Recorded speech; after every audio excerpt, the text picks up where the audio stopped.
প্রিয় স্নেহের সেকেন্ড সেমিস্টারের ছাত্রছাত্রীরা, আজকে আমি যে বিষয় নিয়ে আলোচনা করব সেটি হচ্ছে তোমাদের যে সিভ্যাক পেপার রয়েছে। তোমাদের জানো তোমরা সিভ্যাক পেপারে তোমাদের এবারে কিন্তু একটি মাত্র সিভ্যাক পেপার নয়, তোমাদের সিভ্যাক পেপারে ছটি সিভ্যাক পেপার রয়েছে। তার মধ্যে থেকে তোমাদের চুজ করতে হবে এবং অনেক কলেজেই তোমাদের কিন্তু কলেজই ডিসাইড করে দিয়েছে তোমরা কোন সিভ্যাক পেপার নিয়ে পড়বে। তো তোমাদের যাদের সিভ্যাক পেপারের মধ্যে lifestyle disease and their prevention, জীবনধারা রোগ এবং তাদের প্রতিকার, এই পেপারটি এই সাবজেক্টটি রয়েছে, পেপারটি রয়েছে, তাদের জন্য আজকের এই ভিডিওটি অত্যন্ত গুরুত্বপূর্ণ। আমি কিন্তু অলরেডি তোমাদের সিভ্যাক পেপারের কিন্তু সাজেস্টিভ কোশ্চেন এবং অ্যান্সারের কিন্তু আমি পিডিএফ তোমাদের ফ্রি অফ কস্টে দিচ্ছি। যারা ফুল পিডিএফ নোটস সংগ্রহ করতে চায়, সামান্য রেমুনারেশনের বিনিময়ে সংগ্রহ করতে পারো ফুল পিডিএফ নোটস। এবং বেশ কিছু পিডিএফ নোটস কিন্তু আমি প্রায় 60 থেকে 70% পিডিএফ নোটস কিন্তু আমি ফ্রি অফ কস্টে তোমাদের দিচ্ছি। তোমরা সেগুলো অনেকেই কালেক্ট করেছো, আশা করি তোমরা সেগুলো পড়তে শুরু করেছো। তো এই সাবজেক্টেরও তোমরা পাবে। কীভাবে পাবে সেটি বলি, তার আগে একটু দেখে নাও তোমাদের কি রয়েছে এখানে সিলেবাসে। তো সিলেবাসে রয়েছে তোমাদের জীবনধারা রোগের ভূমিকা, সংজ্ঞা এবং শ্রেণীবিভাগ, স্থূলতার কারণ ও পরিণতি, মধুমেহতার ধারণা, কার্ডিওভাস্কুলার রোগ, তারপর রয়েছে খাদ্য তালিকাগত নির্দেশিকা, স্বাস্থ্যের জন্য খাবার পরিকল্পনা। ঠিক আছে, সিলেবাসটি ভালো করে তোমরা জানলেই এখান থেকে দেখবে যে প্রশ্নগুলো দেওয়া হয় অত্যন্ত সোজা তোমাদের প্রশ্ন করা হবে। ঠিক আছে, কলেজই তোমাদের প্রশ্ন করে এবং তোমাদের কলেজে দেখবে কিছু ডেটা দেওয়া হয়, সেই ডেটা অনুযায়ী তোমাদের কিন্তু কোশ্চেন পেপার হয়। তবুও তোমরা এই ডেটাগুলো একটু ভালো করে দেখে নেবে সিলেবাসটি অনুযায়ী। ঠিক আছে, তো এগুলো তোমরা পেয়ে যাবে। কীভাবে পাবে আমি বলে দিই। তো এখানে গুরুত্বপূর্ণ 2 নম্বরের প্রশ্ন হিসেবে আমি রেখেছি। এই 2 নম্বরগুলো পড়লেই তোমরা কিন্তু 2 নম্বরে আসলেও তোমরা লিখতে পারবে।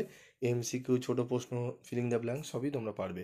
তো দেখো, জীবনধারা রোগ বলতে কী বোঝো তোমরা? কোনো ব্যক্তি বা গোষ্ঠীর মানুষের জীবনধারার সাথে সম্পর্কিত রোগকে বলা হয় জীবনধারা রোগ। যেমন ডায়াবেটিস, ঠিক আছে, তারপর রয়েছে ওবিসিটি, স্থূলতা।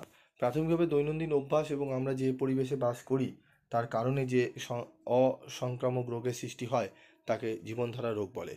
ঠিক আছে, কার্ডিওভাস্কুলার রোগ কী? কার্ডিওভাস্কুলার ডিজিজ বা রক্ত সংবহনতন্ত্রের রোগ শব্দটি দিয়ে হৃৎপিণ্ড ও রক্তনালীকে ক্ষতিগ্রস্ত করে এমন সব রোগকে বোঝানো হয়। এর মূলত 2টি ভাগ আছে, জন্মগত ও অর্জিত। উদাহরণসহ উচ্চ রক্তচাপ, স্ট্রোক এবং করোনারির ধমনির রোগ। মধুমেহ রোগ কী? Diabetes mellitus type 2। ঠিক আছে, এটি বিপাকীয় রোগ যা টাইপ 2 ডায়াবেটিস নামে পরিচিত।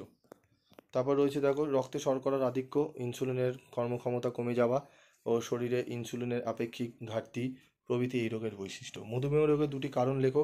বংশগত কারণে, অনিয়মিত ও অসম খাদ্যাভ্যাস এবং স্থূলতা এই রোগের কারণ। স্থূলতা স্থূলতা হলো শারীরিক একটি অবস্থা যা একটি রোগ হিসাবে পরিগণিত।